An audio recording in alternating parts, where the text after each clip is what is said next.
Croissant.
Whoops, you didn't see that.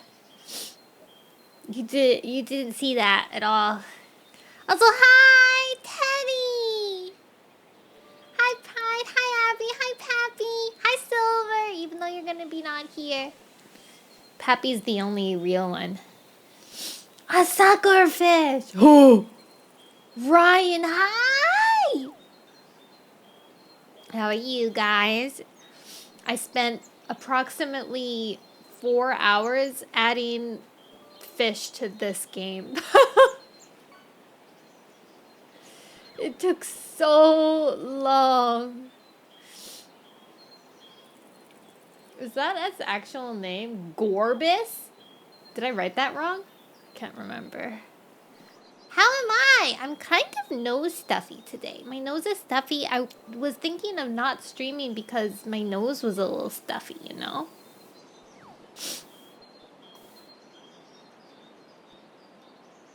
Goldfish!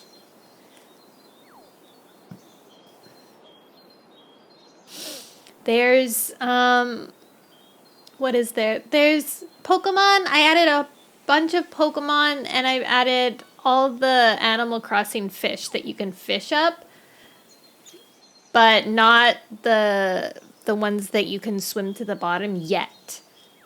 For like the scuba diving, I still have to add the scuba diving ones. And then a little bit of, there's some goodies in there as well. Some surprise goodies. Boo, Marlin! I think the money is gonna change quite drastically because I added so many, but a lot of them are actually like pretty worth a lot. Hi, Daisy.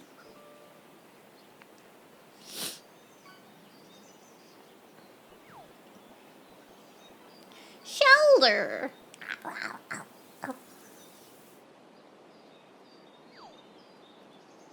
Wow.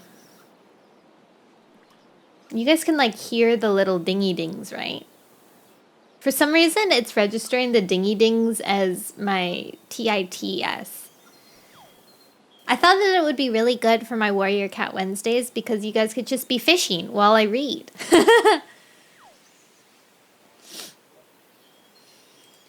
Is the sound too high though? It doesn't look like it's too high. I don't think so. I don't think so. Oh, you guys are... Hold on. I want to put the... Whooper! I want to put the stream avatars above the fish. There. And I need to... Sound is okay? Yay! Heights, heights, heights, heights, heights, heights, heights, heights, heights, heights, heights. Wow, a black bass.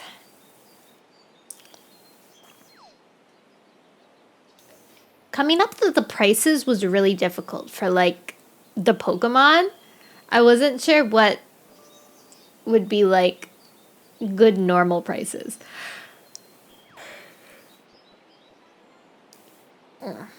But you guys tend to be getting all the... I did the legendary, like the harder ranking stuff are a lot harder to get. I didn't decrease it, so you guys still have to fight for the legendary ones. Wow, red Basculegion. Whoa, that was a good one. He's a legendary, Daisy. He's the hardest one to get. You're... I guess if you do that, then you'd be like for sure on the leaderboards, you know? Wow, an orange spine unicorn fish? Where's his horn? He doesn't have a horn.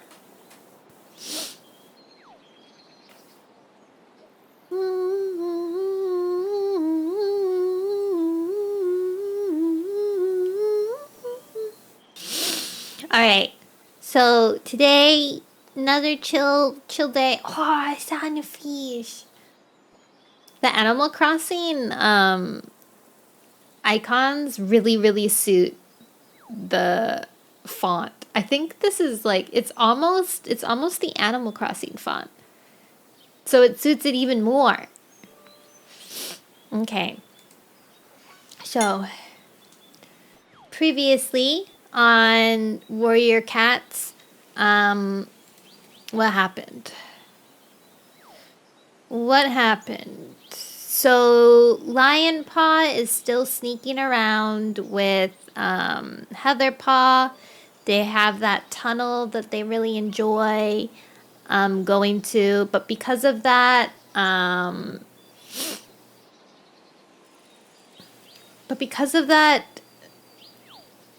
did I like move like that? I don't know. But because of that, he hasn't been sleeping well, and so his training, he's been really disappointing. His his mentor Ashfur has been like, yikes, bruh.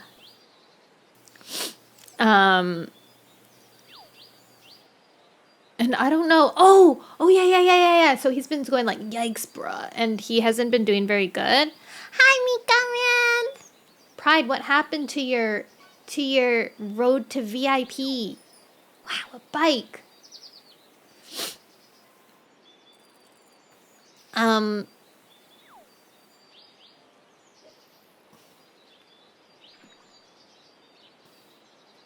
Phil. I'm so close. No fishing. No fishing for now. Wow, Pride, you picked up 2 bikes. That's really impressive. 2 bikes. The fishing leaderboards are distracting him from his true goal. It's true. Leaderboards. Your name will be on the fishing leaderboard forever. But Ven is, I think, the highest still. Wow, a dab. Nice, Pappy. I'm getting distracted. You guys are distracting me with your fishing. Oh my goodness. So yes, Lion Paw, he's been seeking out. He sucks at Poplio! Oh, I love Poplio.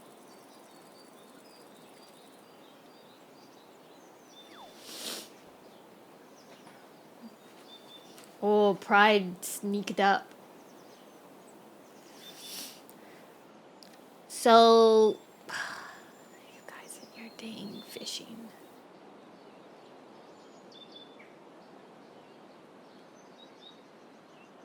Look at that PC. The PCs, there's like 3 PCs on the top catches board. So funny.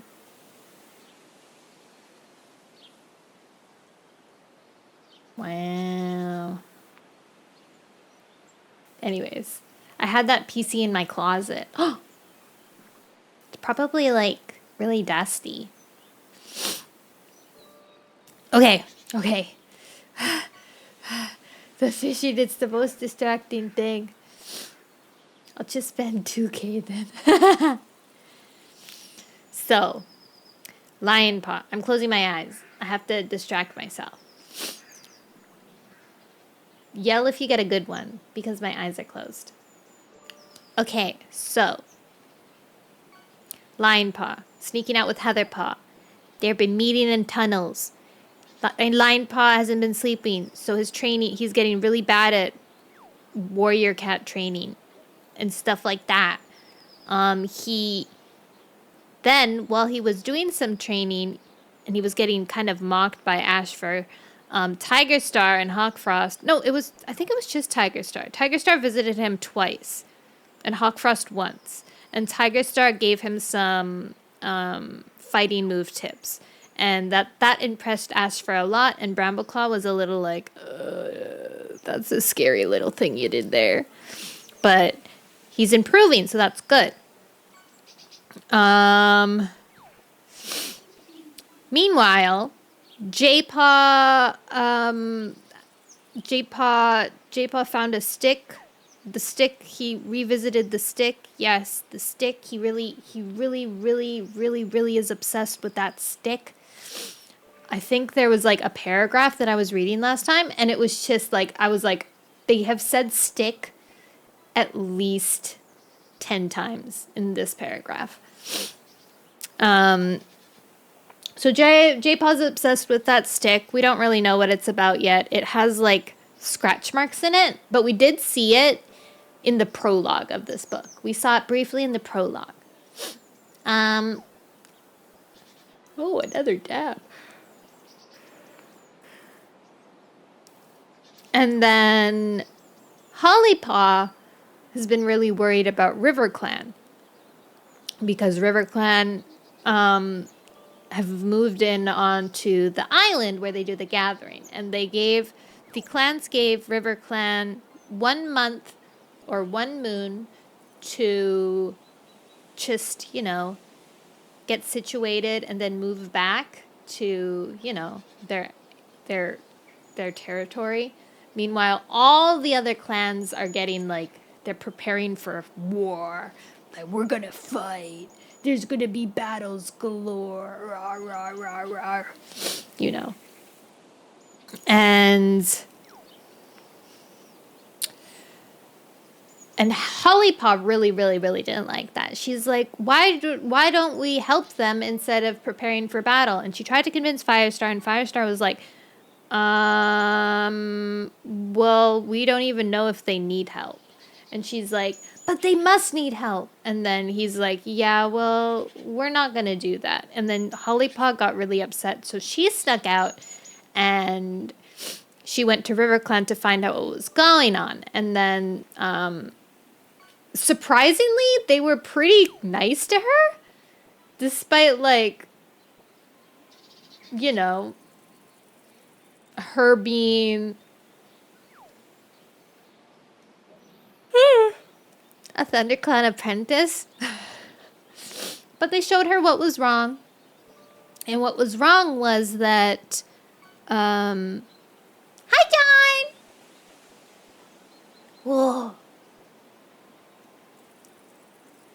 What was wrong was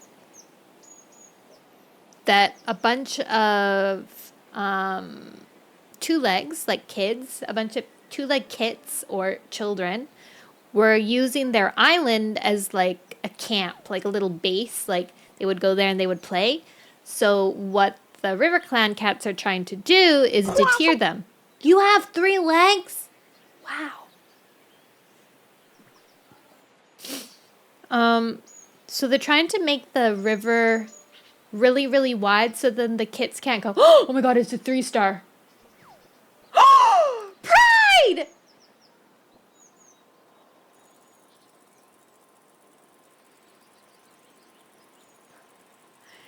Daisy! Pride got him! The big fish.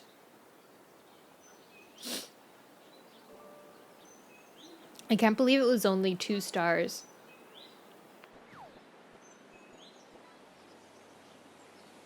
That was a 2-star catch. Wow.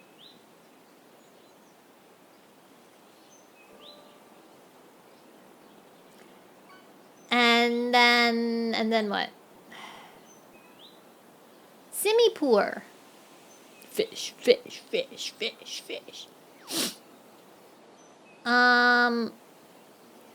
And so yeah, that's what they're up to. Thank you for the cheek pat. Another 3-star? Oh, head pat and cheek pat. Blue whale! Dang. Pride's going insane now. Pride's going insane. Oh my god, look at all that money. Oh my god, there's so much money. Kasama ka Diego, I got that humpback whale. So, yeah, so they're detouring, and then Hollypaw was gonna go home, but then they ran into a Wind Clan patrol because there was a dog chasing them, and then Wind Clan was all like sussy because they're all prepared for a war, and Hollypaw was disguised as like, she had like otter poop on her, so Wind Clan couldn't recognize her, so they thought that she was just like another RiverClan cat, and they're like, why do you smell so much? And she was like, you know. And so, yeah. That's what oh my gosh, you guys are going insane. I really should have put a timer on this. Like 20 seconds maybe. You only get it today. Next time there's going to be a delay. Actually, you know what? I'm going to put it on right now. No, don't worry. Don't worry. It's everybody. Pride, thank you for the repop. Cooldowns and limits. seconds. Wait. Redemption cooldown time. Can it not be seconds? It can only be minutes? 1 every minute? That doesn't sound right. Alright, never mind. It's not getting one. You guys can just go insane. And yeah, that's where we are. Ah! I left the chibi on! No! I'm not supposed to be a chibi! Ricorin! I forgot to turn this off! Oh no, look! You can see I'm not optimized. My bow is invisible. Where's my book? How am I supposed to read? I can't read without my book. Now I have to wait because you spent your money, your hard-earned money. Oh wow, it's a peplipper. A peplipper. Alright, well. I guess I'm gonna be a small person for a little bit. A little chibi chubby. Yeah, so the last time we left off with Hollypot in RiverClan. And now we're gonna have an ultimate test of my my attention span while I try to focus on reading this while you guys are fishing.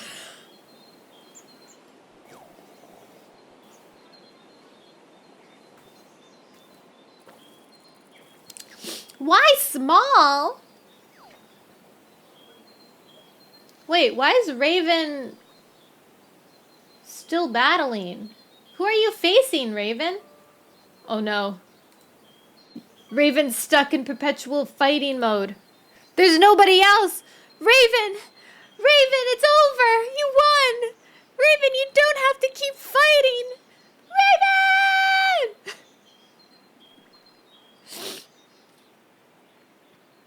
It isn't effective! It's not effective!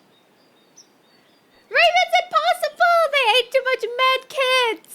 Oh no. They had too many med kits. Life is a battle. Okay, we're disconnected. Immune.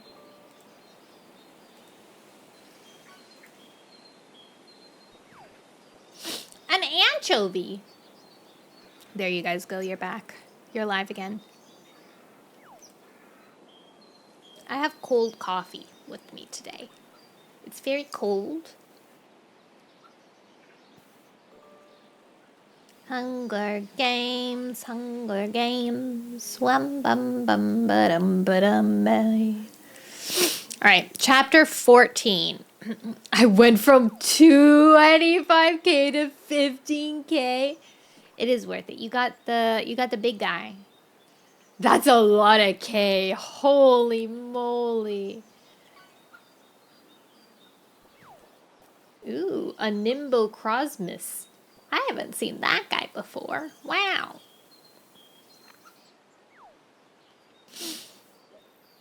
$25K. 25K. 25K. Yeah, exactly. They're strongest fisher. Yeah, you are. You took it. You took the leaderboard by storm. Alright. But what if Abby catches up to you? Abby redeemed a lot after you, you know. Abby could take control after. Pappy too. You never know. What if they get several ones? I don't even know if I've caught anything yet. You're like so behind in the queue.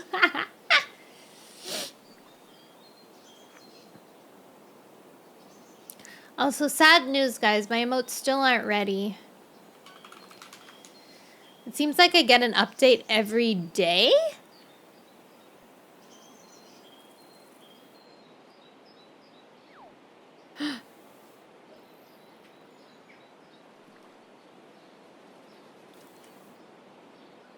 Cat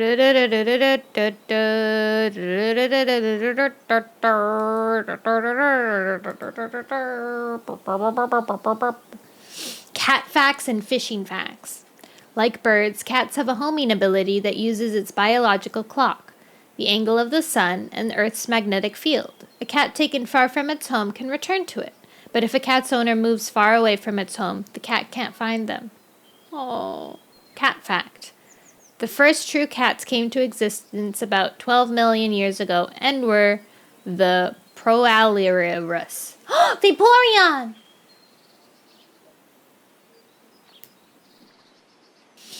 Wow, I love cat facts. A 2-star! More turtles. More turtles. Alright. No, Pride, don't shame beautiful Vaporeon's name like this. Vaporeon is my best friend. 3-star. A clamp pearl! Wow. Congrats on your clamp pearl.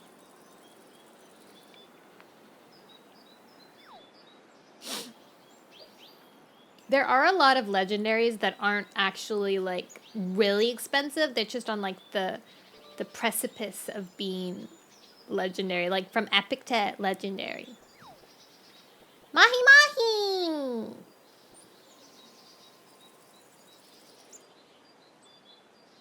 Guys, I got a new commission today, or a request. They haven't accepted my proposal yet, but I'm really excited.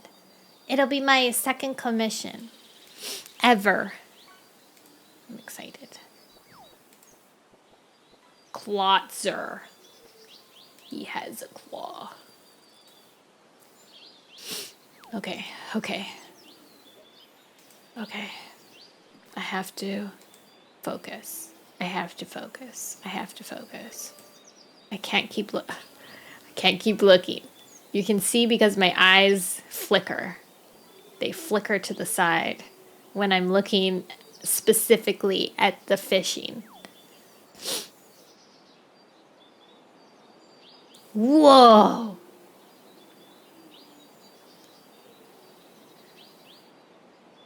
It doesn't even look like... Oh, John... Nope. John hasn't fished anything yet. But he's on the board because he's on the queue, I think.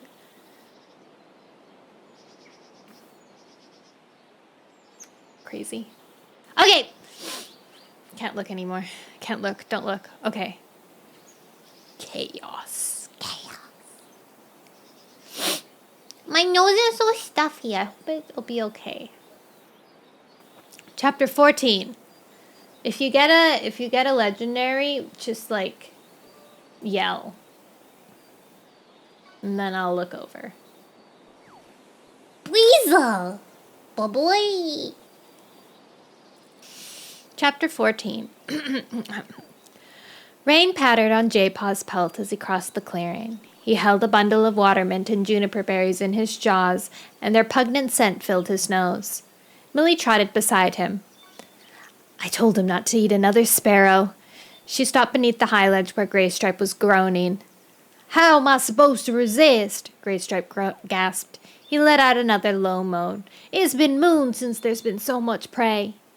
Jaypaw dropped his bundle of herbs. He rested upon Graystripe's round belly as he lay fidgeting with pain.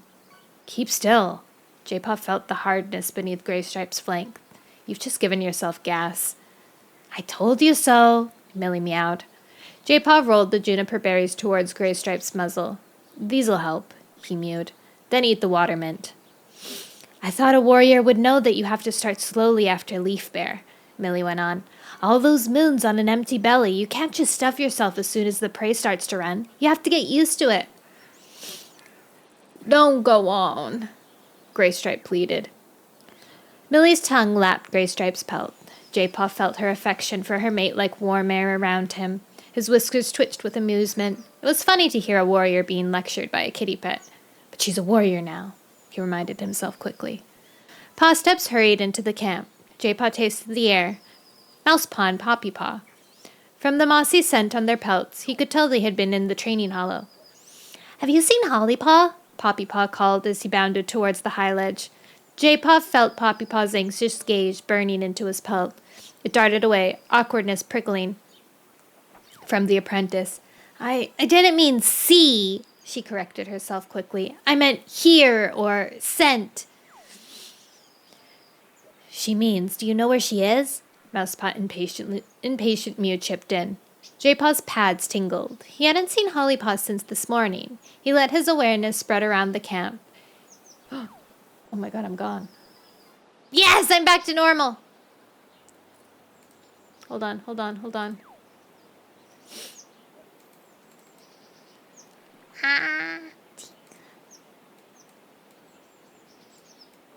Don't look at all my things, guys.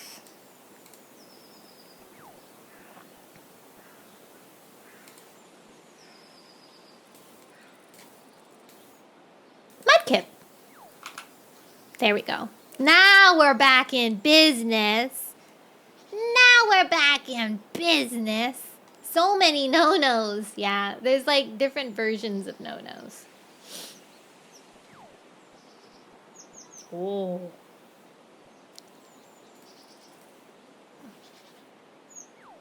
Let's see. Jaypaw's paws tingled. He hadn't seen Hollypaw since this morning. He let his awareness spread around the camp, feeling for her presence in the same way he would grope for poppy seeds among the herb store. Nothing. No sense of Hollypaw in the camp or near it. He shook his head. Graystripe scrambled to his paws. "How long has she been missing?" he demanded. "She was supposed to be training with us, but she didn't turn up," Poppypaw mewed. "Breakinfur figured she'd been kept in camp for some reason," Mousefur added. "So we just did training without her. We thought she'd be here when we got back." "But she's not!" Poppypaw's shrill mew rang around the camp. Breakinfur came bounding in from the thorn tunnel. "She's not here?"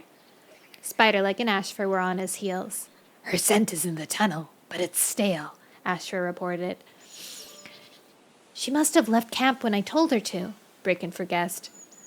"But she didn't make it to the training hollow," Spiderlike concluded. Jaypaw felt the interest of her clanmates pricking around the clearing. Brightheart hurried over. "Perhaps she's hurt." "Who's hurt?" Sorreltail called. "No one's hurt," Graystripe explained, "but Hollypaw seems to be missing." Jaypaw was starting to get squashed by the warriors pressing around him. Thornclaw and Whitewing had joined them. "Perhaps WindClan has captured her." Oh wait, that was Thornclaw. "Perhaps WindClan has captured her," Thornclaw declared. Alarm flashed from the warriors and apprentices. Cloudtail pushed his way to the front. "Why would they do that?" Jaypaw smelled Brook's mountain scent. "Has WindClan ever taken hostages before?" she asked. "No, but they've never hunted squirrels before either," Dustpelt pointed out. Sorreltail gasped. "I hope they don't hurt her." Jaypaw felt torn between alarm and irritation. Everyone was panicking far too quickly. But what if Hollypaw had been captured? Only Brook remained calm. It wouldn't make sense for WindClan to give themselves an extra mouth to feed. "But they've had extra play now that they hunt in the forest," Brightheart meowed. "They might think it's worth it." Sorreltail's voice was taut with worry. "We should send a patrol to rescue her," Thornclaw announced. Brambleclaw joined his clanmates. "Rescue who?" Jaypaw felt relief wash his pelt as he sent Squirrelflight at his father's side. She licked him between the ears. "What's going on, Jaypaw?" "A Hollypaw's missing." Squirrelflight stiffened. "Since when?" "I spoke to her midday," Breakinfur explained. "She was supposed to come to the training hollow, but she never arrived." "WindClan must have captured her," Brightheart meowed. "Do we know that for sure?" Brambleclaw asked. No one replied. "Well, in that case, let's not assume the worst," the ThunderClan deputy urged. "Knowing Hollypaw, she's just gone off by herself," Squirrelflight meowed. Jaypaw nodded. Hollypaw had wandered off more than once when she needed time to think. "But would she deliberately miss training?" Sorreltail fretted. "She's never missed it before." What happened?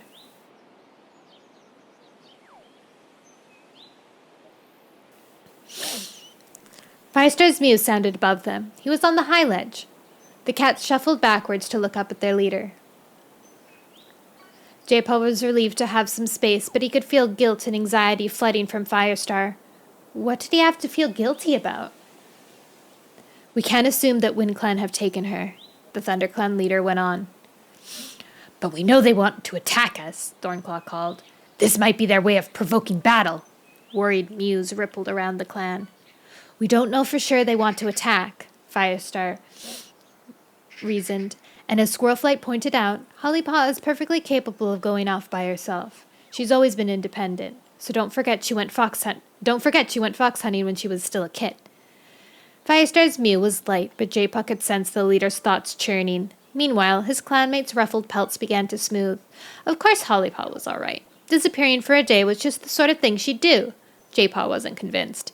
Firestar knew more than he was letting on. He tried to probe the ThunderClan leader's mind, but a fretful cloud obscured any clear thoughts. Perhaps he should ask him outright. Oh! Nice, Abby! Thank you for the alert, Kaito! And hi, Cordy! Wow.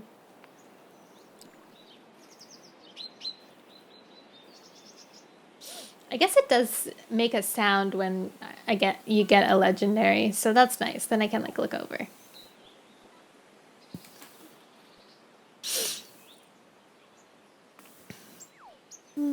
Perhaps he should ask him outright? Jaypaw shrugged away the idea. Firestar clearly wanted to keep his fears to himself. Funny metal tubes! A horsey! Jaypaw slipped past Brooke and Brightheart and headed towards the medicine den. He neared it. As he neared it, he heard the brambles at the entrance rustle. Leafpool had just darted inside. She must have been listening. He padded into the cave, a little taken aback by the wave of emotion flooding from Leafpool's pelt. You think you're next? Yay! Whoa, look at that guy. You are! Darn, look, it's finally you!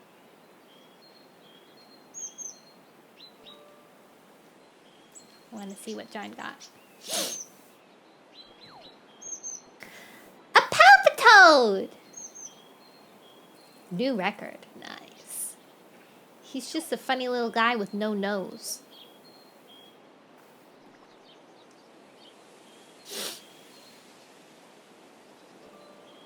Okay. Is it true?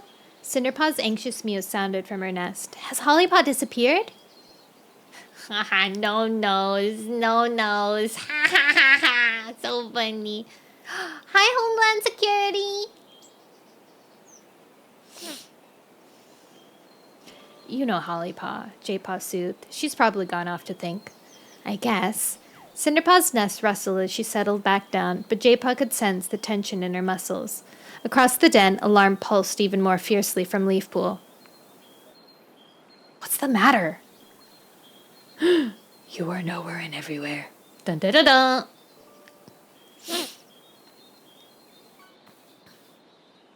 Oh no, I'm so sorry, Cordy.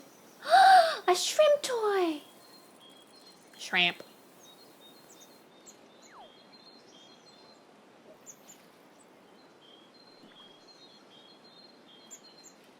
What's the matter? He hissed, hurrying to his mentor's side. He focused on her thoughts and found her mind chaotic with worry and guilt, just as Firestar's had been. They both knew something. I spoke to Hollypaw before she left the camp, Leafpool admitted quietly. Jaypaw pricked his ears. Did she say where she was going? No, but she was upset. Leafpool's voice was hoarse. She just asked Firestar to help RiverClan. And he said no, Jaypaw guessed, remembering how Firestar had reacted to his dream. She couldn't possibly believe she could help RiverClan by herself, meowed Leafpool. Hollypaw wouldn't be that mouse-brained, Jaypaw agreed. But maybe she thought that if she could reason with Firestar, she might be able to convince One Star not to fight, Leafpool went on reluctantly. Little guy. A dark pit seemed to open in Jaypaw's stomach.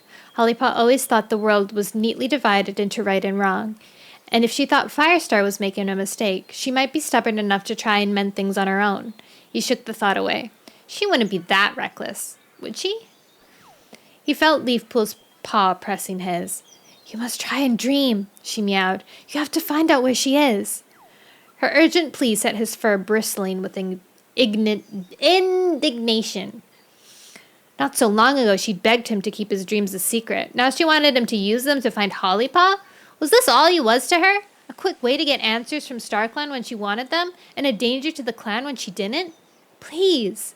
I'm not tired, Jaypaw objected. I just can't dream when I like.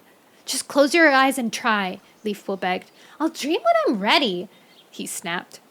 He padded towards the entrance and felt Leafpool's pelt brush against his. She was blocking the way! You have to try now, Leafpool hissed. Jaypaw's pelt bristled. But she's probably just gone off by herself for a bit. What was wrong with Leafpool? She sounded more worried than Squirrelflight.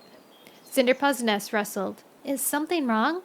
Leafpool turned to reassure her patient. Don't worry, she soothed. Keep still and rest your leg. So that was what she was worried about. Not Hollypaw, just her precious patient. Jaypaw's ears burned with rage. He pushed past her and stomped out of her den. The camp was calmer now. Firestar had jumped down from the high ledge to talk to Brambleclaw and Squirrelflight. The Sunset Patrol can keep an eye out for any trace of her, Firestar was meowing. We'll see what they report and then send out a search party. I want to be on the Sunset Patrol, Squirrelflight meowed at once. And on the search party, Brambleclaw added. Of course, Firestar agreed. You must lead them both. Jaypaw let his ruffled fur relax. A search party was much more sensible than Leafpool's desperate plea for dreams. She was as edgy as a deer these days. If Hollypaw didn't turn up, then of course he'd try to use his powers to find her. But he wasn't going to sleep all afternoon just because Leafpool ordered him to. He wanted to get away from her, away from the camp, away from everyone. He began to squeeze through the thorn tunnel. Where are you going? Squirrelflight called after him. Anxiety was prickling from her pelt. Was she worried about losing another kit? One that every cat believed couldn't take care of himself? For a walk. Mikaman! You got a stretchy Tatsugiri!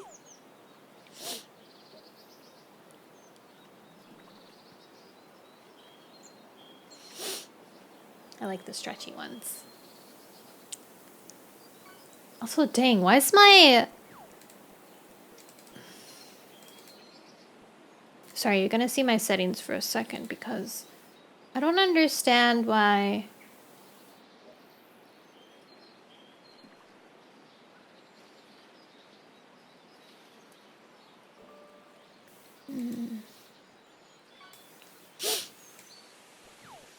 Here.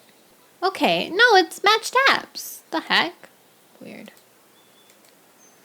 Oh, well. Something's wrong. I guess I'll probably have to refresh. Oh, well.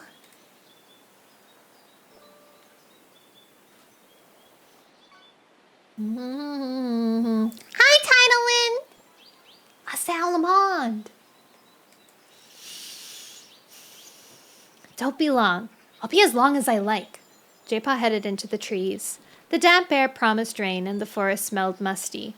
He found his paws heading up the slope towards the lake. He sniffed eagerly for the scent of the open water, quickening his pace as he topped the ridge and headed down and out of the trees. This route would take him straight to the shore where he had left the branch. Throw up, Matt. He began to hurry, whiskers twitching, paws following the familiar path down to the shore.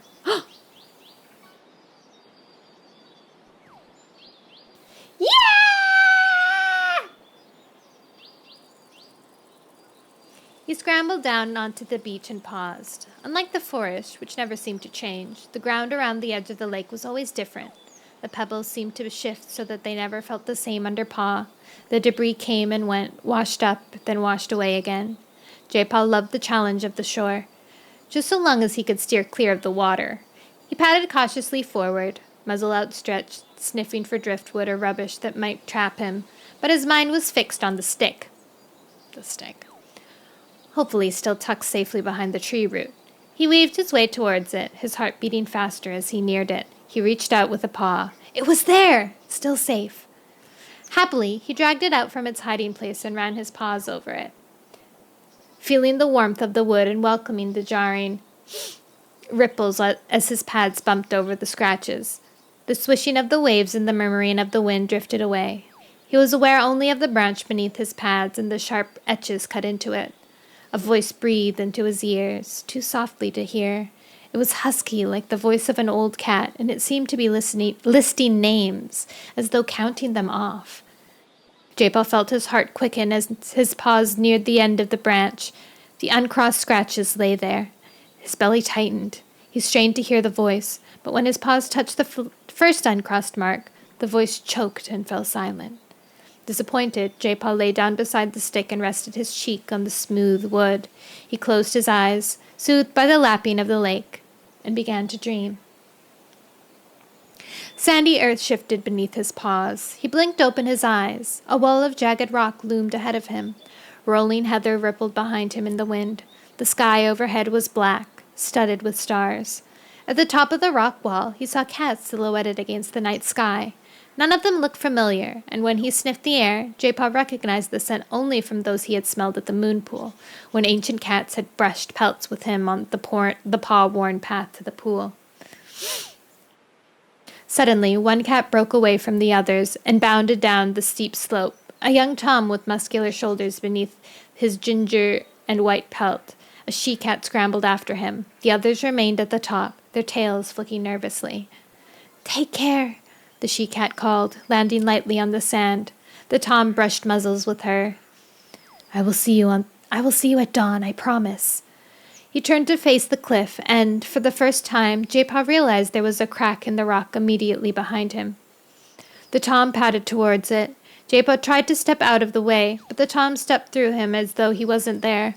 As their spirits crossed, Jaypaw felt a shudder of foreboding. This cat had never entered the rocks before. He was frightened. As his tail disappeared into the shadows, Jaypaw's belly fluttered with excitement. He had to know where the cat was going. Quickly, he slipped in after him. Darkness swallowed him, and for a moment Jaypaw wondered if he had woken up and was blind once more. But then he heard the soft pads of the tom's paws ahead, and Jaypaw sensed space opening into the hillside, a narrow passageway that led straight into the rock. Fear spiked the air, yet determination rippled out from the tom's pelt too. The pounding of his heart seemed to make the air around them tremble, and it grew louder as the tunnel opened into a cave. Why does Pappy keep getting funny metal tubes?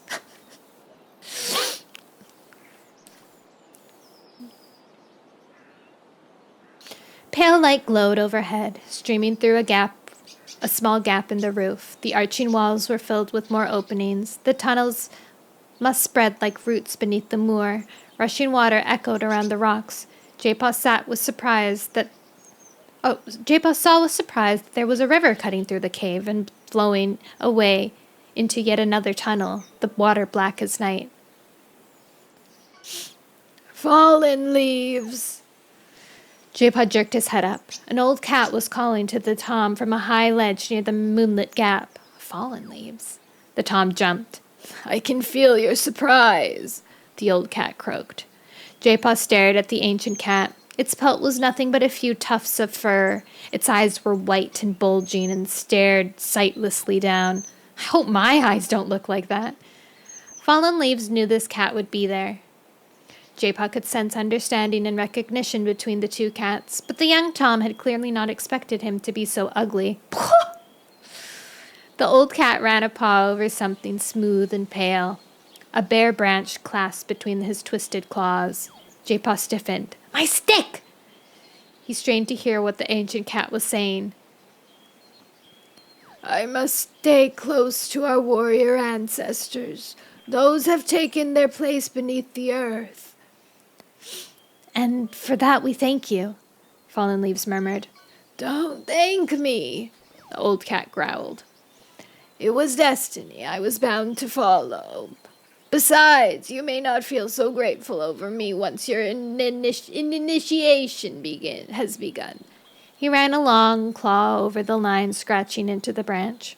Fear pulsed from the young Tom and swept Jaypaw like an icy wind. What was he so afraid of? Jaypaw looked back up at the ledge. The old cat was shaking his head. I cannot help you. To become a Sharpclaw, you must guide yourself through these tunnels and find your own way out. I can only send you on your way with the blessing of our ancestors. A Sharpclaw? Was that like a warrior?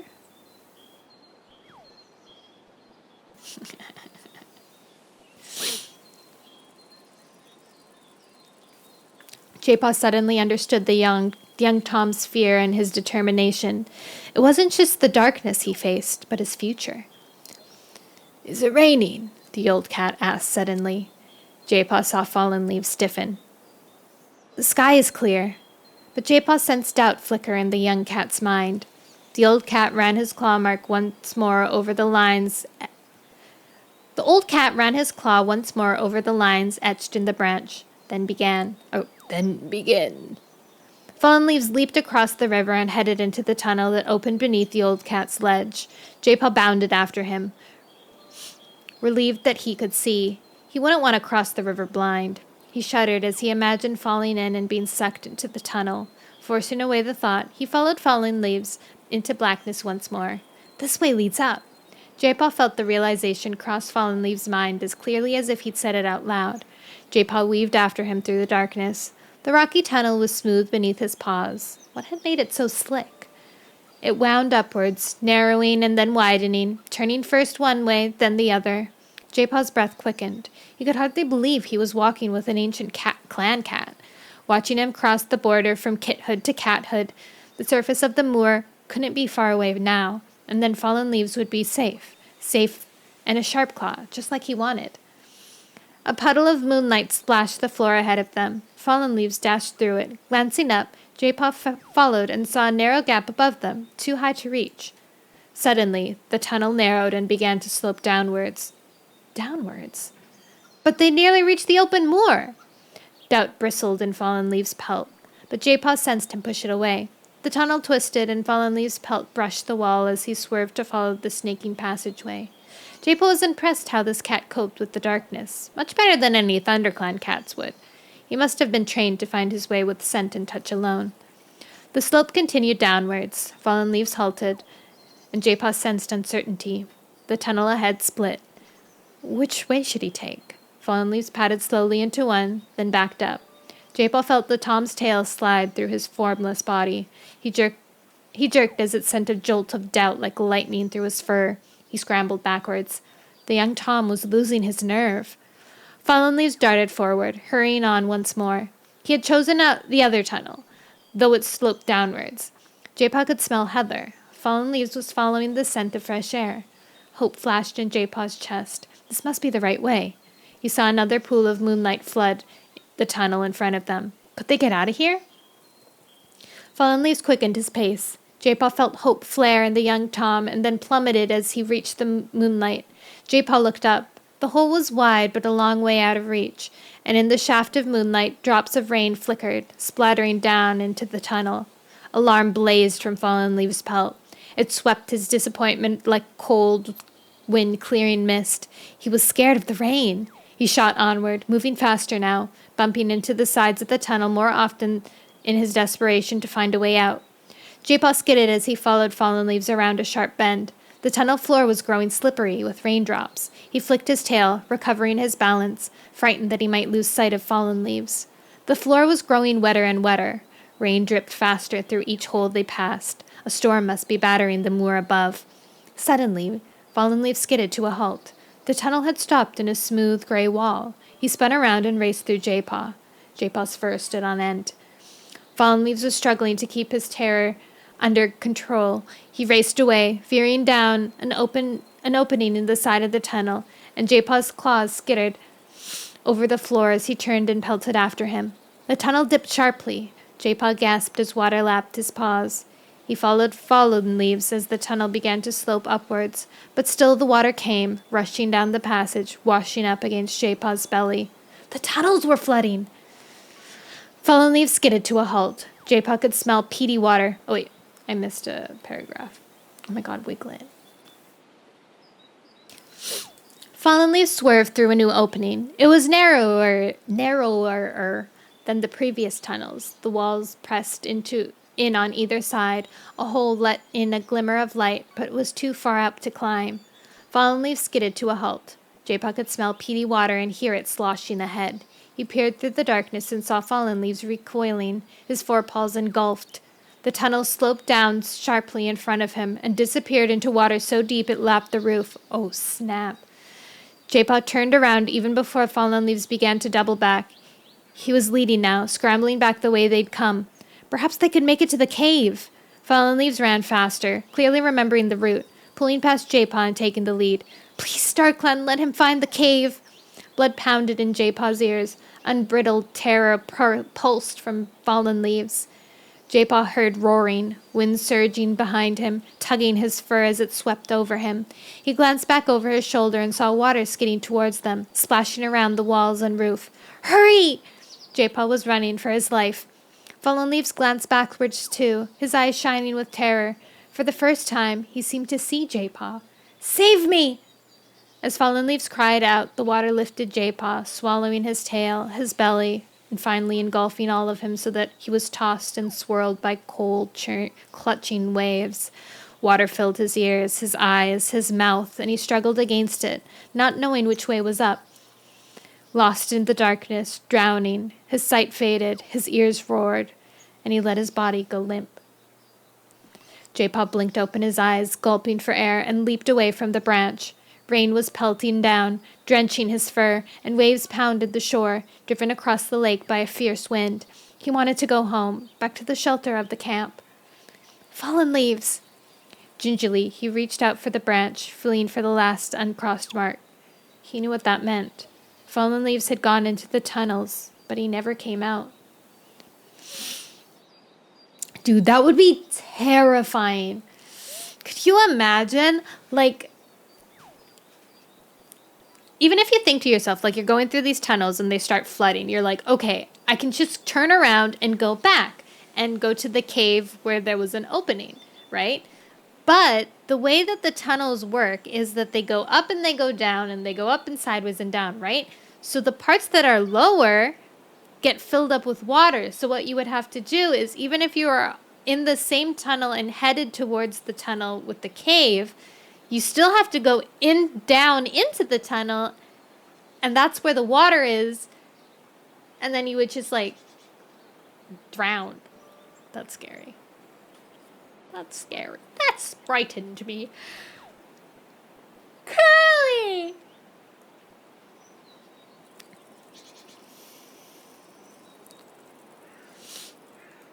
Yo! Okay. Chapter 15.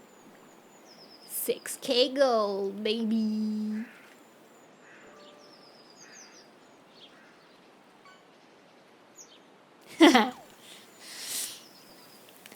Chapter 15. Lionpaw leaped. Let me move this a little so I can lean back. Lionpaw leaped and twisted in the air, diving forward as he landed with his claws raking the ground. Perfect! In battle, that would have beaten even the fastest Shadow Clan warrior. Did you see how well I made the turn, Tiger Star? Tiger Star had only taught him the move that afternoon. Lionpaw had mastered it quickly. He sat back on his haunches now, panting, and sniffed the air. Heatherpaw's late. The cave was dark, the moon hidden by the rain that had been falling since sundown. Jaypaw had returned to camp just after dark, drenched to the skin. The mouse brain had fallen asleep by the lake. Leafpool had hurried him away to dry off in the medicine den. There was still no sign of Hollypaw. The search party had followed her scent down to the shore where it bordered WindClan territory, and now Thornclaw was even more convinced that she had been captured by a WindClan patrol.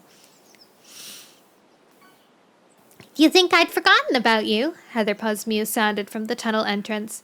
Lionpaw leaped to his paws happily. You're late! Sorry. Heatherpaw was out of breath. I caught Gorsetail's kits following me. I had to take them back to camp. They didn't go near the tunnel entrance, did they? No, but it was close. Heatherpaw flicked her tail. They kept themselves well hidden. I didn't spot them till it was almost too late. Lionpaw's paws pricked. What if their secret had been discovered? I nearly didn't come myself. he confessed. Heatherpaw's eyes widened. Why not? Hollypaw's missing. Missing? A search party followed her trail as far as... Linepaw stopped. He didn't want to let Heatherpaw know that Hollypaw might have crossed the Wind Clan border. Anxiety spiked his belly. He couldn't be honest with her without feeling like a traitor to his clan. The realization stung. At least she might give him some clue about where his sister had gone. Have you seen her? Heatherpaw shook her head. Linepaw gazed into her blue eyes. Are you sure? Heatherpaw blinked. Of course I'm sure. Guilt tickled his tail. Heatherpaw wouldn't lie to him. Clearly Windkind hadn't captured Hollypaw after all. Linepaw narrowed his eyes. How could he tell his clanmates without letting them know how he had found out? What are you thinking about? It was Heatherpaw's turn to sound suspicious. I was just wondering where Hollypaw could be, Linepaw lied. She'll be okay, Heatherpaw mewed, winding around Linepaw. The touch of her fur soothed him. It's just odd that she didn't come back before dark. It had been strange creeping out of the apprentice's den without having to worry if Hollypaw had one eye open. He had felt guiltily relieved that he didn't have to have an excuse ready in case she'd asked him where he was going. I bet she'll be back at first light, Heatherpaw mewed. I hope so. Linepaw sighed. So, what have you been doing while you were waiting for me? Heatherpaw sat back with her head on one side. I was practicing some new battle moves. He plucked the ground excitedly. Watch this one. Flicking his hind legs into the air, he spun around on his forepaws and leaped backwards, then reared up and raked the air with each paw before tucking his head down and doing a neat forward roll. Impressive! Heatherpaw pricked her ears. Did you make it up by yourself? Yes. Linepaw couldn't tell her that Tigerstar had taught him. She'd never believe him. It'd be perfect for a Dark Clan warrior, Heatherpaw mewed. Teach me how to do it. That's not good, Linepaw. Linepaw demonstrated the move again, and Heatherpaw copied him. Nearly, he mewed. He crouched in front of her. Try again, but this time aim your paws at me. She flicked out her hind legs, spun, and reared him. Linepaw dodged as she lashed out with her paws, shouldering her way before she could dive into the roll. She fell sprawling onto the cave floor. Linepaw's heart lurched. He had forgotten for a moment that he was stronger than her. He darted to her side and pressed his muzzle against her cheek. I didn't hurt you, did I?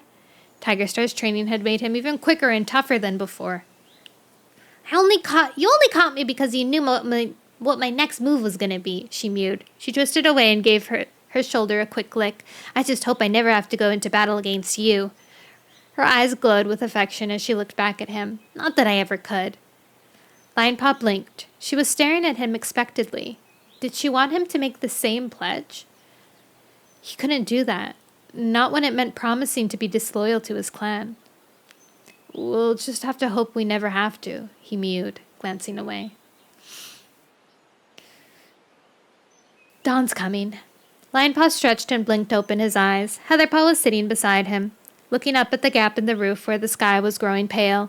He got to his paws, feeling his muscles protest. Teaching Heatherpaw the battle moves he'd learned from Tigerstar had tired him out. It seemed like only a few moments since they had dozed off. We'd better go, Heatherpaw told him. Will you meet me here tonight?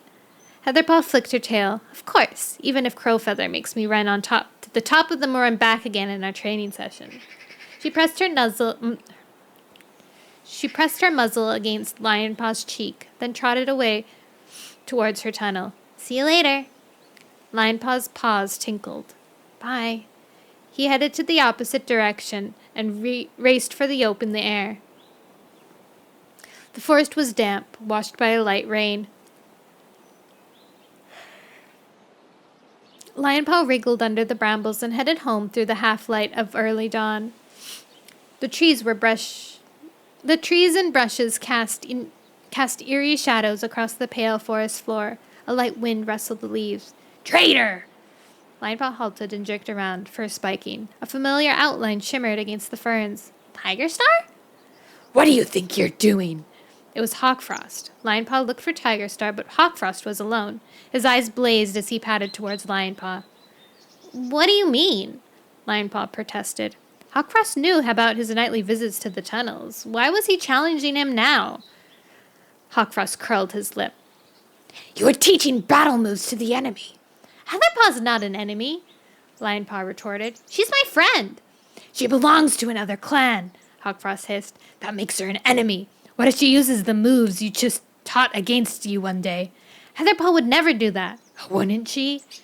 Lionpaw stiffened, trying to imagine facing Heatherpaw in battle. Surely she wouldn't take advantage of him like that.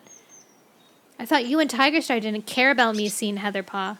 We liked your independence, Hawkfrost growled. We assumed it was just harmless kit friendship. It is harmless, Lionpaw bristled. But it's not just a kit friendship. It's more important than that. That's why I know she'd never use those battle moves against me. Then you're a mouse brain, Hawkfrost snarled. I thought you wanted to be a great warrior. Lionpaw lifted his chin. Of course I do. Then why can't you see what those tunnels mean? Lionpaw blinked. The tunnels meant that he could meet Heatherpaw without upsetting his clan. Hawkfrost snorted. You don't understand anything, do you? I do! Then why haven't you figured out what those tunnels could be used for a surprise attack on WindClan? Why would we want to attack WindClan? The same reason one clan might one day use the tunnels to attack ThunderClan. Lionpaw stared at Hawkfrost. He wasn't making any sense to his tired ears. Hawkfrost rolled his eyes. What if you need more territory? Or extra prey? He meowed slowly, as though explaining a battle move to a kit. Would you wait at the border for a passing WindClan patrol and beg for it? But we have enough territory and enough prey, Lionpaw argued. Things change, Hawkfrost snapped. Clans change. Look how different WindClan is now that they have One Star as leader. ThunderClan is terrified of them. No, we're not. Really? Hawkfrost pricked his ears. Then why is Firestar too scared to ask them what's happened to Hollypaw? Lionpaw's eyes grew round. Do you know? I know enough to not sit around camp spending fruitless search parties to the borders and no further. Tell me! But Hawkfrost had turned away. Lionpaw patted after him. Where is she? Let the great Firestar find her. Hawkfrost glanced over his shoulder. Meanwhile, you better think about whether you want to be a warrior or whether you plan to live your life as a loner. Because if your clanmates find out you've kept the tunnels a secret from them, that's what you'll become. No! Lionpaw felt sick. That couldn't be true. He stared after Hawkfrost. Come back! The tabby warrior's outline shivered and disappeared. Lionpaw was alone again. His heart felt like a stone in his chest. He had taught Heatherpaw battle moves. She might not use them against him, but what about his clanmates? Suddenly weary, he padded through the trees and headed down the curve to the hollow, towards the camp. Thanks to Tigerstar's training, he had begun to think that he would achieve his ambition to become a great warrior after all. Now he felt like a fox-hearted traitor.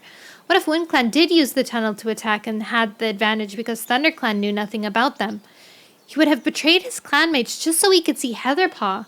Was their friendship really worth that? As he trailed miserably towards the thorn barrier, he saw it quiver. Paws were thundering through the tunnel. Lionpaw flattened his ears in surprise as Dustpelt exploded from the entrance, fur bristling. On his heels were Ashfur and Stormfur. Lionpaw leaped out of the way as they raced past him. Thornclaw, Hazelpaw, and Poppypaw pelted after them. Come on, Lionpaw! Hazelpaw called as she whisked past. Alarm set the blood pounding in Lionpaw's ears. He fought off his weariness and chased after his clanmates, panting as he caught up with her. What's going on? He was fighting for breath, summoning up the dregs of his energy to keep up. 2 WindClan apprentices chased a squirrel right over the border. Hazelpaw swerved around a fern. They caught it and killed it on ThunderClan territory. The Dawn Patrol saw them do it, then sent Mousepaw back to fetch us. The WindClan cats are saying it was their prey no matter where they caught it. Wow. Lionpaw's spine bristled. How dared they? It was bad enough that they were hunting squirrels at all. He pulled ahead of Hazelpaw and caught up with Ashfur. The Grey Warrior glanced at him. Where were you? I looked in the apprentice den when the alarm was called, but you weren't there. Lionpaw stared ahead. What could he say? I went out early, he mewed. Ashfur narrowed his eyes. I couldn't sleep, Lionpaw offered. Screeching split the air. Through the trees, Lionpaw could see the pelts of his clanmates. He recognized the angry yowling of Spiderleg and saw Brook's pelt streak across the forest floor. Brightheart was wrestling with Whiteear. Tornear, Ashfoot, Owlwhisker, and Weaselfur screeched and hissed, their claws flashing in the dawn light. The ThunderClan cats were outnumbered by the WindClan patrol. As Dustpelt hurled from the undergrowth, Spiderlegs spun around in surprise and relief. "Thanks, StarClan!" His yowl was cut off as Tornear knocked him to the ground. Ashfur reared up behind the ThunderClan warrior and sunk her claws into Spiderleg's shoulder. Brooke was grappling with Owlwhisker. The mountain cat screeched in pain as the pale tabby Tom pinned her to the ground and let Weaselfur clamp his jaw around her tail. Dustpelt pointed his nose to a gap in the trees where the ground sloped down towards the stream that marked the border. "Spread out and drive them down there," he ordered. Good fishing stream, I know. Good night. Sweet dreams. Congrats on your leadership. Dustpelt darted in the other direction, skidding around Brooke and flying at Weaselfur. The brown WindClan warrior let go of Brooke's tail and turned to face Dustpelt, darting beneath his forepaws. Dustpelt dug his claws into the earth and held his ground, wrestling Weaselfur to the floor while Brooke turned and knocked Owlwhisker flying with a back kick. Thank you for the lurk and thank you for the quazzle! "Let's take those two!" Poppypaw nudged Lionpaw and flicked her bushed-out tail towards Hairpaw and Breezepaw, who were swiping at Brightheart as she wrestled with Whitetail. Lionpaw nodded. "I'll take Breezepaw," he hissed. He pelted forward and flung himself at the Black Apprentice. Caught off guard, Breezepaw rolled onto the ground. Lionpaw leapt on top of him, using his hind legs to brace himself as he slashed out with his forepaws. But Breezepaw was quick. He ducked out of the way, leaving Lionpaw flailing at thin air. Lionpaw spun in time to see Breezepaw lunge at him. Remembering Tigerstar's move, he flicked his hind legs into the air, spun on his forepaws and leapt backwards, then reared up and raked Breezepaw's astonished face with each paw, before tucking his head under and doing a neat forward roll. Satisfaction flooded him. Did you see that, Tigerstar? Then he froze. He had spotted a pale tabby pelt among the fighting cats. Heatherpaw? His heart lurched. He looked closer and sighed with relief when he saw that it was just Owlwhisker hurling away from Brooke. Suddenly, his ears burned. Breezepaw had caught him with a thorn claw sharp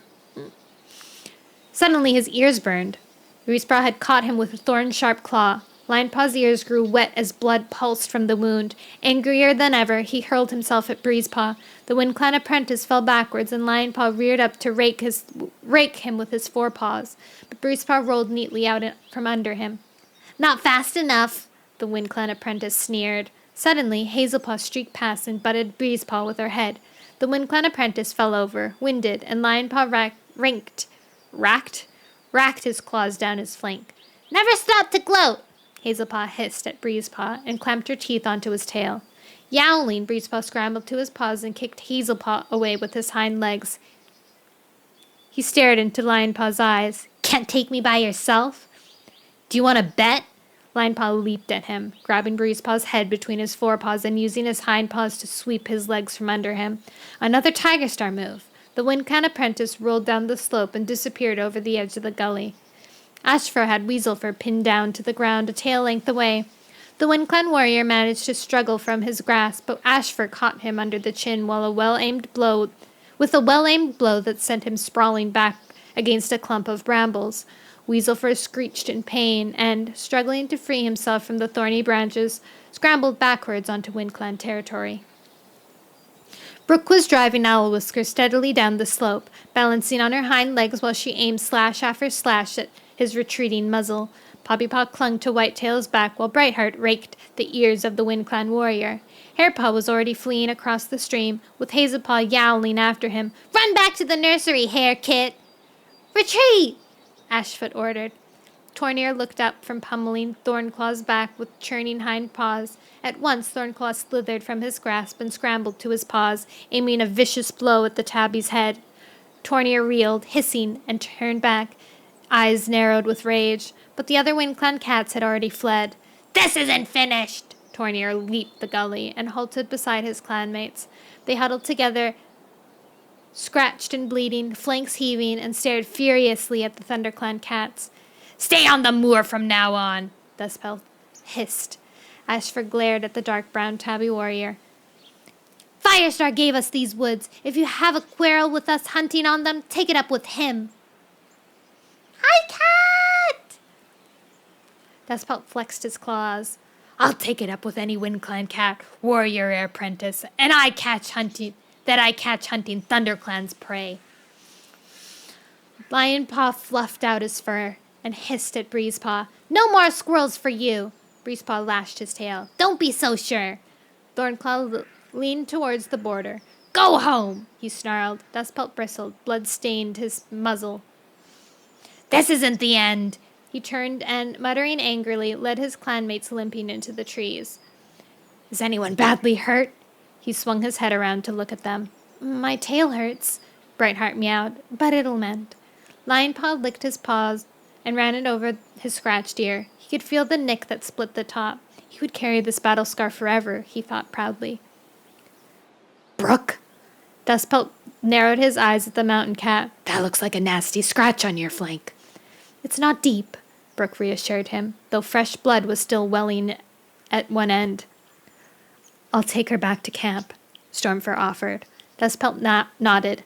Thornclaw, Spiderleg, and I will remark the border. The rest of you get back with Stormfur. Can I stay and help? Lionpaw asked. You look like you've had enough for one day, Ashfur told him. Lionpaw dropped his gaze. Did his lack of sleep show that much? Reluctantly, he followed Stormfur and Brook as they headed into the trees. Hazelpaw caught up. Wasn't that great? I feel like a real warrior now. Poppypaw fell in beside them. Me too. Lionpaw felt a sudden surge of happiness. Hawkfrost was wrong if he thought Lionpaw would never make a great warrior. As the patrol headed down into the hollow, Brambleclaw shot out from the thorn tunnel to meet them. Did you drive them off? It was easy, Stormfur meowed. No serious injuries? Brambleclaw asked. Just some scratches. Brightheart flicked her tail and winced. Brambleclaw touched Lionpaw's head with his muzzle. That ear looks sore. It's okay, Lionpaw assured him. Lionpaw fought like a warrior, Stormfur meowed. Lionpaw lifted his chin as Brambleclaw ran his tail along his spine. I'm sure he did. The ThunderClan deputy purred. Is he hurt? Squirrelflight was plucking the ground impatiently as the patrol padded into the clearing. She hurried to Lionpaw's side at once, and Lionpaw shelled away. Don't make a fuss, he thought. He fought like a warrior, Brambleclaw told her. Squirrelflight blinked at Lionpaw. Good. Brook's got a scratch when Brightheart's got her tail bitten, Lionpaw reported, but WindClan won't be coming onto our territory for a while. He hoped that was true. He was lucky that Heatherpaw hadn't been in the WindClan patrol, but what about next time? Your ear looks pretty bad, Squirrelflight fretted. Lionpaw shrugged. It's nothing. Better get it seen to anyways. Squirrelflight nudged him towards the medicine den where Stormfur was guiding Brightheart and Brook through the bramble entrance. Reluctantly, Lionpaw followed them. He didn't want Leafpool to heal his battle wound too well in case it didn't leave a scar that would show how well he had fought. Fortunately, Leafpool and Jaypaw were already busy with Brook and Brightheart by the time he pushed his way through the brambles. I need more cobwebs, Leafpool called to Jaypaw. Jaypaw spat out the polis that he had been licking into Brightheart's tail and dashed to the back of the den. He returned with a mouthful of cobwebs, which Leafpool pressed against Brook's wound. A sodden red wad already lay on the cave floor. It will stop bleeding, won't it? Stormfur watched her anxiously. Yes, Leafpool assured him. She pressed both paws onto the wound. Can you hold it like this? Stormfur nodded and placed his paws over Leafpool's. She drew hers away and turned to inspect Brightheart's tail. Oakleaf, good choice, she mewed to Jaypaw. That'll stop any infection. It'll be healed in a few days. She glanced back at Stormfur, who was staring at his paws as he held the cobweb to Brook's side. Any news of Hollypaw? We didn't get a chance to ask, Brook admitted. Leafpool sighed. I suppose not, she meowed. I was just hoping they might have given something away. WindClan hasn't got her, Lionpaw announced. Leafpool pricked her ears. How do you know? Lionpaw stared at the ground. Well, surely they would have told us if they had. He glanced up at Leafpool. Why else would they have her? Then where is she? Leafpool's mew sounded desperate. Lionpaw touched Jaypaw's shoulder with his tail. Can't you ask StarClan? Jaypaw's fur prickled, almost as if he were annoyed. No? Leafpool snorted and padded to the back of the cave. Lionpaw frowned. What was going on? Why haven't you asked them? He pressed. She's our sister. I haven't had a chance yet. Jaypaw lapped up another tongueful of oak leaf and began licking into Brightheart's tail. Lionpaw stared at his brother, his pelt itching with frustration. Have you had the chance? He meowed, turning to Leafpool.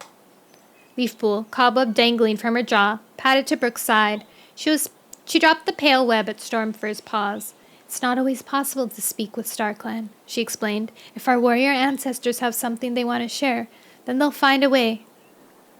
Was that the best they could do? Sit and wait? Lionpaw flexed his claws.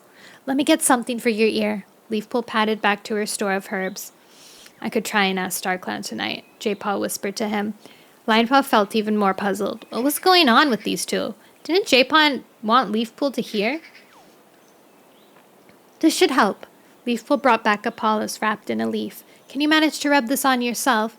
Jaypaw and I need to check the rest of the patrol. She padded out of the den, followed by Jaypaw. Do you want some help? Brightheart was already pawing open the leaf and rubbing her pad in the polis. I'm sure Hollypaw will turn up, she comforted, wiping the ointment onto Lionpaw's ears. Lionpaw winced as it stung. Jaypaw'll find out where she is, he meowed hopefully. Weariness swept over him again. His night in the tunnels and then the battle had sapped his last pawful of energy. He ducked away from Brightheart's paw. I think that'll be enough. Yes. Brightheart wiped her paw on her chest and turned to Stormfur. How's the bleeding? I think it stopped. Lionpaw padded out of the den, his paws heavy as clay. He couldn't wait to curl up in his nest and close his eyes. Worry pricked his drowsy thoughts. A warrior should always be battle-ready. What if he had been too tired to fight today? Lionpaw! Ashfur was bounding towards him. Lionpaw's heart sank, but he twitched his whiskers and tried to look as bright as he could. Do you want me to go hunting? He offered. No. Ashfur stopped beside him. You look worn out. Get some sleep. You obviously need to catch up. Lionpaw stiffened. There was a hint of warning in his mentor's mew. Did Ashfur suspect that there was more to exhaustion than an early morning run? Lionpaw's heart thumped in his chest. I promise I'll always be ready to fight, he mewed. I'm going to become the best warrior ThunderClan has ever known. Really, I am. Ashfur's whiskers twitched. I'm sure you will. Lionpaw smelled mouse, warm and delicious. He blinked open his eyes. A piece of fresh kill was lying on the moss beside his nest. Honeypaw was standing beside it. I thought you'd be hungry. Lionpaw stretched his paws till they trembled. Is it late? The Sunset Patrol has just got back. You know what I just realized?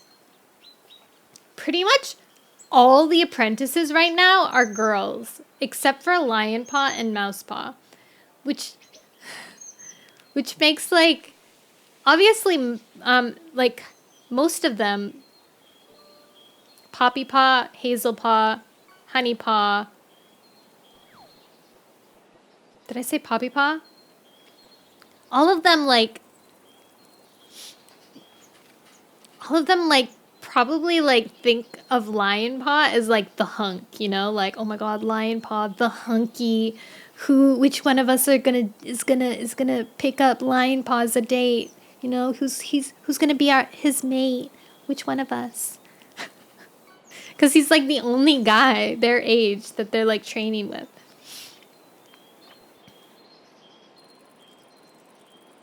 Also, she's, like Honeypaw's, like, putting some moves on him right now. Lionpaw stretched his paws till they trembled. Is it late? The Sunset Patrol just got back, Honeypaw reported. They brought this. She dabbed her paw at the mouse. Have the kits and elders eaten? Lionpaw asked. Of course. Honeypaw sat down. Hazelpaw says you really taught Breezepaw a lesson. Her eyes sparkled. She says he ended up in the stream. Lionpaw got to his paws. Yeah. His heart warmed at the memory. I don't think any WindClan apprentices will be hunting in our territory for a while. A chill ran down his spine. What if it had been Heatherpaw hunting with Hairpaw instead of Breezepaw? Lionpaw? Honeypaw was staring at him. Are you okay? Lionpaw shivered. Just tired, he mewed, faking a yawn. Okay. Honeypaw shrugged. We're at the Half Rock if you want to join us. She padded out of the den. Lionpaw gulped down the mouse and padded into the clearing to join his den mates. He chatted with them, acutely aware of Hollypaw's absence, his paws itching for the other apprentices to go to their nests. He glanced at the moon, slowly crossing the sky, misted by thin clouds. Heatherpaw would be waiting for him. Berrypaw and Hazelpaw were the last to head for the den, their gray and white pelts glowing in the darkness. As soon as they disappeared, Lionpaw padded quickly to the dirt place tunnel. Glancing over his shoulder to make sure the clearing was still empty, he slipped out of the camp. His ear was stinging from the cold night air by the time he reached the tunnels. He padded inside, the usual eerie sense of foreboding clutching his belly. But this time it was worse. There was something he had to do, something really difficult. But he couldn't see any other way, however much it hurt. Pushing his dark thoughts away, he followed the twisting passageway to the cave. Heatherpaw was already there. She hurried to greet him, rubbing her nose along his cheek. She smelled warm and sleepy, as though she had just woken up. "Your poor ear!" she gasped when she saw the blood-encrusted wound. "It's fine," Lionpaw mewed. "Is that your only wound?" Her eyes glittered with worry in the half-light. "Breezepaw said he'd shredded you." Lionpaw stepped back. She should be worried about her clanmates, not him. He felt more certain than ever that he was about to do the right thing. Heatherpaw tipped her head to one side. "What?" Could she sense the guilt prickling his pelt? Lionpaw gazed at her. Oh my god, he's breaking up with her.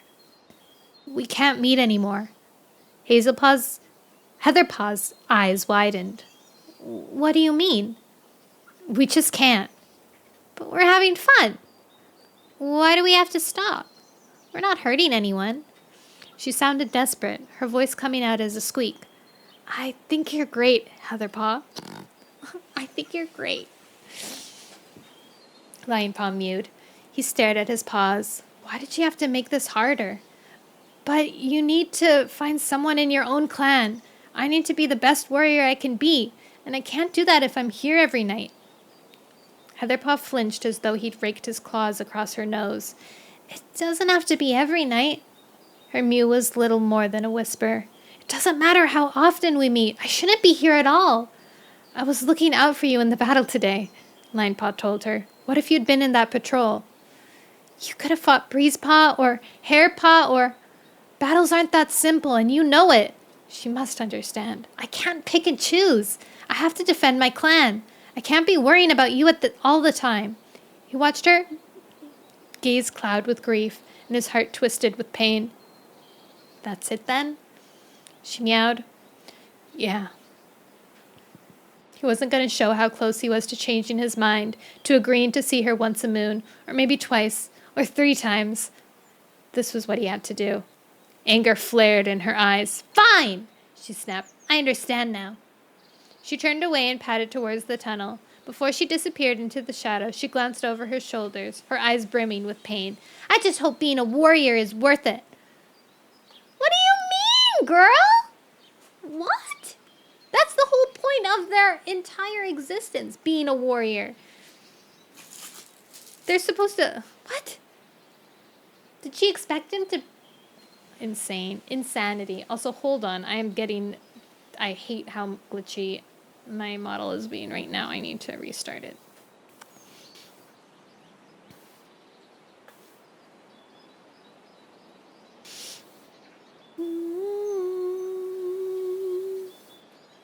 How we doing? I hope it works. Good.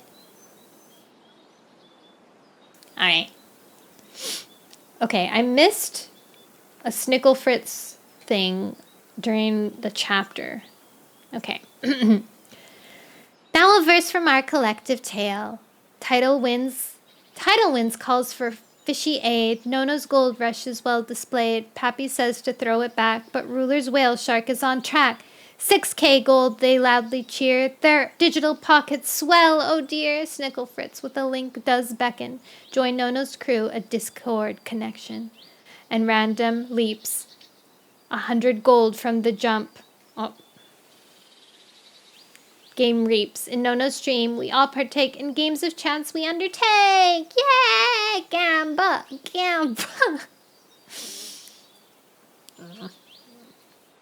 Itchy nose, itchy nose.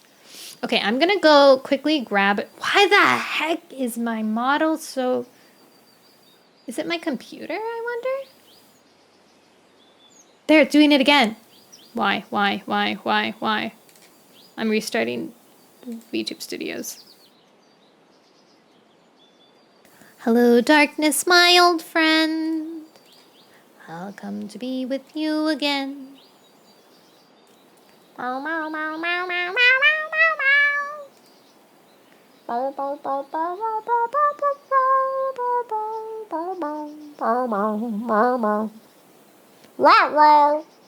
I'm back.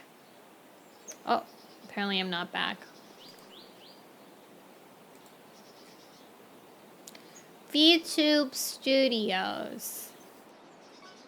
There I am. I'm back now.